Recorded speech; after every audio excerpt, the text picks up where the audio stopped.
इस शतरंज के दुनिया में प्यादे हैं हम, जो जैसा चलाता है ठीक वैसे ही चलते हैं हम। दिल में है कुछ करने का हौसला, पर दिमाग है खाली। नहीं सीखेंगे तो लोग बकेंगे ही गाली। यही गाली सुन सुनकर जिंदगी कट रही है हमारी। मुर्दे हो चुके हैं हम, लेकिन मरने की हिम्मत नहीं है हमारे। कल हमारे बच्चे हमसे यही पूछेंगे क्या गलती थी हमारी। कल हमारे बच्चे हमसे यही पूछेंगे कि क्या गलती थी हमारी। इसी बात पर अफसोस करेंगे कि हमारे पापा के कारण जिंदगी खत्म हो गई हमारी। आज जो वीडियो का टॉपिक है वो बहुत अहम है, वो बहुत इंपॉर्टेंट है, खासकर कुछ आदमी के लिए। जो आदमी ये सोचते हैं कि मैं जो खा रहा हूं मेरे लिए ठीक है, लेकिन उन आदमी के लिए गलत है, या उन कौम के लिए गलत है, या उन कौम के लिए हराम है। जैसे कि आज के दिन में तादाद दिन ब दिन बढ़ते ही जा रहे हैं वो जो सुअर का गोश्त। और जब भी इस बारे में हम तहकीक करते हैं तो हमारे माइंड में सिर्फ एक ही बात आता है कि सुअर का गोश्त खाना सिर्फ मुसलमानों के लिए ही हराम है, बाकी धर्मों के लिए नहीं है, हमारे लिए नहीं है। हम मुसलमान नहीं है, हमारे लिए सुअर का गोश्त खाना हराम नहीं है। लेकिन हम इस बात के डीप में जाएंगे, बहुत गहराई में जाएंगे, और सिर्फ धर्म के बारे में नहीं, बल्कि आज के साइंटिस्ट, आज के साइंस क्या कह रहे हैं सुअर के गोश्त खाने के बारे में, सारी बात डिटेल में हम आज खुलकर बताएंगे। कृपया करके आप वीडियो में बने रहना और एंड तक देखना, तभी आपको सही इंफॉर्मेशन मिलेगा। तो चलिए शुरू करते हैं। सबसे पहले हम धर्म से जान लेते हैं कि सुअर का गोश्त खाना किन किन लोगों के लिए हराम है, या सबके लिए हराम है, या कुछ लोगों के लिए हराम है। तो हम शुरू करेंगे इस्लाम धर्म से। और इस्लाम धर्म का बहुत धार्मिक किताब, सबसे अहम किताब, इंपॉर्टेंट किताब कुरान मजीद। और कुरान मजीद क्या कहते हैं, चलिए पहले ये जान लेते हैं। क्या कुरान मजीद में इस सुअर के गोश्त खाने के बारे में कुछ है या नहीं है। जब हम कुरान मजीद पढ़ेंगे, कुरान मजीद में कुल मिलाकर 4 जगह पर इसका जिक्र किया गया है। जैसे कि सूरा बकरा सूरा नंबर 2 आयत नंबर 173, सूरा माइदा सूरा नंबर 5 आयत नंबर 3 पर, और सूरा अनआम सूरा नंबर 6 आयत नंबर 145 में, और सूरा नहल सूरा नंबर 16 आयत नंबर 115 में। वहां पर फरमाया गया है हुर्रिमत अलैकुमुल मैता वद्दाम वलहमुल खिंजीर वमा वहुल बिगैरिल्लाह। मतलब कि हर इंसान के लिए हराम है मरे हुए जानवर खाना, खून खाना, ब्लड जैसे कि ब्लड खाना, और सुअर का गोश्त खाना। इन सारे बातों से ये पता चला कि इस्लाम में सुअर का गोश्त खाने का जिक्र है और वो हराम है। अब जान लेते हैं बाइबल क्या कहता है, जो ईसाई धर्म का सबसे अहम किताब बाइबल। तो हम बाइबल से कहेंगे कि बाइबल क्या कहता है, बाइबल में क्या है सुअर के गोश्त के बारे में, क्या हराम है। तो जब हम बाइबल पढ़ेंगे book of Leviticus chapter number 11 verse number 7 से 8, वहां पर लिखा हुआ है कि जो सुअर का ढांचा होता है, पेट का ढांचा, जो सुअर का ढांचा होता है और उनकी बोन हड्डी, वो इंसान के लिए हराम है। कृपया करके ना ही उनके ढांचा को छुए और ना उसके गोश्त खाए।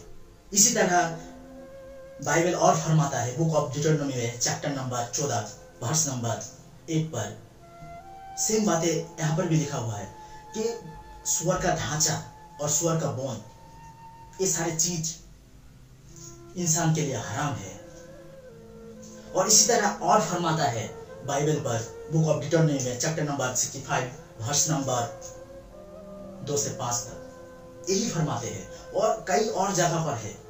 इसी तरह अगर हम हिंदू की मजहबी किताब पढ़ेंगे, तो जब हम मनुस्मृति पढ़ेंगे चैप्टर नंबर 5 वर्स नंबर 19, तो वहां पर कहा गया है जो ऋषि होता है, जैसे कि ब्राह्मण होता है, वो मशरूम, किसी का अंडा, मछली, मुर्गे का गोश्त या किसी जानवर का गोश्त नहीं खा सकेगा, इनके लिए वो हराम है। सुअर का गोश्त, ये सब हराम है।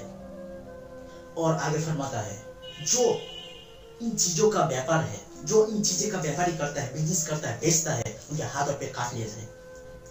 हिंदू धर्म में जो सुअर का गोश्त बेचता है उनके हाथ और पैर काटने का अनुमति दिया गया है, लेकिन ये कुरान मजीद और बाइबल नहीं कहता है हाथ और पैर काटने के लिए। तो ये हो गया धार्मिक बातें। हम धर्म से जान लिए कि सुअर का गोश्त खाना हराम है, लेकिन सुअर का गोश्त खाना क्यों हराम है इसे जानने के लिए हम साइंस का इस्तेमाल करेंगे, साइंस के जरिए लेंगे कि आज का साइंस क्या कहता है। तो आज का साइंस ये कहता है कि जो लोग सुअर का गोश्त खाता है और सुअर का गोश्त खाने से इंसान को 70% ऐसे बीमारी होता है जो भयानक होता है, जानलेवा होता है, और उनमें से एक और बीमारी है। उस 70 बीमारी से सबसे खतरनाक और सबसे ज्यादा जानलेवा बीमारी है टीनाइज सॉल्यूशन, जिसे टेपवर्म के नाम से हम जानते हैं।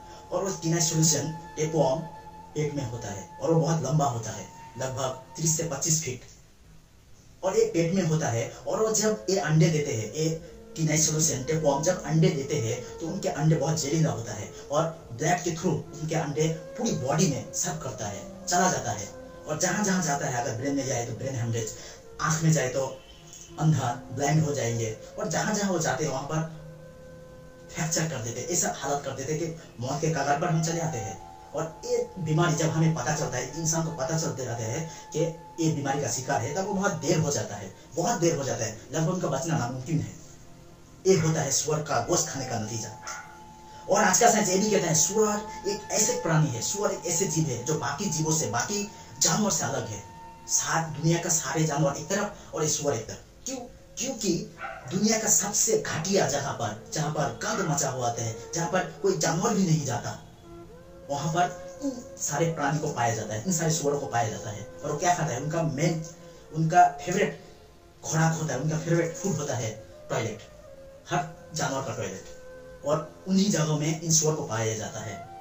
अगर हम ये कहें कि आज के मॉडर्न जमाना में, ये जमाना पहले था या गांव में था, जब गांव में टॉयलेट नहीं थे, लोग हमेशा बाहर जाते हैं टॉयलेट करने के लिए, और टॉयलेट जब भी करके आते हैं वहां पर सुअर को पाया जाता है। तो ये हो गया बहुत दिन की बात है, गांव की बात है। लेकिन मॉडर्न जमाना में जैसे कि ऑस्ट्रेलिया पर ये बहुत बड़ा तबेला है जहां पर सुअर की देखभाल होता है। तो आज का साइंस ये कहता है कि सुअर ऐसा भी एक प्राणी है जो खुद का पॉटी खाता है। जब उसे गंद चीज ना मिले तो खुद का ही खा जाता है, और 24 घंटे तो उस पर रखवाली या देखभाल करने का कोई हिम्मत नहीं करेगा, क्योंकि उसके आराम की जरूरत है, नींद की जरूरत है। जब वो सो जाए, एक आदमी जो वहां का देखभाल करते हैं वो सो जाए, तब अगर पॉटी कर दिया, खा गए तो किसी को पता नहीं चलेगा। और आज का साइंस ये कहता है कि सुअर एक ऐसे बेशरम जानवर है, एक सुअर एक ऐसा जानवर है, एक ऐसा बेशरम जानवर है, बेहया जानवर है कि वो खुद चाहता है कि गैर सुअर आए और हमारे बीवी के साथ बलात्कार करे, और वो देखकर हम खुश हुए। सुअर का परिवेश यही होता है, सुअर का व्यवहार यही होता है कि एक सुअर का बीवी होता है और वो चाहता है कि हजारों सुअर आकर हमारे बीवी के साथ रेप करे, बलात्कार करे, और वो देखकर खुश हुए। और आज का साइंस ये भी कहता है कि जो आदमी जो चीज खाते हैं उनका असर उनकी जिंदगी में होता है, उनका असर, उस खाने का असर उनकी जिंदगी में बाखूबी होता है। और हम आज के टाइम में देखेंगे तो ये बिल्कुल आम हो चुका है। मतलब कि अमेरिका हो या वगैरह वगैरह देश हो, वहां पर एक नाइट क्लब पार्टी होता है जहां पर डांस करते हैं, अपनी बीवी को ले जाकर डांस करते हैं, और जब डांस खत्म हो जाता है उसके बाद एक खतरनाक काम होता है, एक बहुत शर्मनाक काम होता है। क्या होता है कि जब डांस खत्म हो जाता है उसके बाद वो सारे लोग अपनी बीवी को दूसरे के हवाले कर देते हैं और दूसरे की बीवी को खुद लेकर सो जाते हैं। और आज का साइंस ये भी कहता है कि सुअर के गोश्त में बहुत फैट होता है, चर्बी होता है। इसीलिए आप देखे होंगे कि सुअर का गोश्त जहाँ पर मतलब खरीद फरोख्त होता है वहां पर चमड़े के साथ पाया जाता है। चमड़े को उतारना नामुमकिन है क्योंकि बहुत चर्बी होता है उनमें। और वो सारी चीज खाने के बाद एक और बीमारी होता है जैसा कि हाइपरटेंशन, हार्ट अटैक, ये सारी बीमारी होता है उस सुअर के गोश्त खाने के लिए, क्योंकि उनमें चर्बी बहुत ज्यादा होता है और उनकी वजह से हमें हाइपरटेंशन जैसे बीमारी होता है। और हम आज के टाइम में अगर अमेरिका की बात करें तो अमेरिका की जनसंख्या जितनी है उनमें से 60 या 50% ऐसे ही लोग हैं जिनको हाइपरटेंशन की बीमारी है। और इसकी वजह यही है कि वहाँ पर मैक्सिमम लोग सुअर के गोश्त खाते हैं, रोजाना सुअर का गोश्त खाते हैं। और सुअर का गोश्त एक ऐसा गोश्त होता है, गोश्त के नाम पे जहर होता है। सुअर का गोश्त खाना मतलब जहर खाना, ऐसा एक जहर जो धीरे धीरे हमारे बॉडी को डैमेज करता है। और हमें जब पता चलता है कि हमें सुअर की गोश्त खाने से ये बीमारी हो चुका है, वो बहुत देर हो चुका है, जिनका इलाज करना लगभग नामुमकिन है। उम्मीद करता हूँ आज का वीडियो बहुत इंपॉर्टेंट रहा होगा, आपको कुछ जानकारी मिले होंगे। सिर्फ साइंस के जरिए नहीं, सिर्फ धर्म के जरिए नहीं, दोनों के जरिए आपको एक क्लियर हो चुका होगा कि सुअर का गोश्त खाना क्यों हराम है। हमारे किताब जो कहते हैं कि सुअर का गोश्त मत खाओ, वो हम दोनों तरीके से जान लिए हैं। तो आज के लिए इतना ही, मिलते हैं किसी और टॉपिक के साथ किसी और वीडियो में।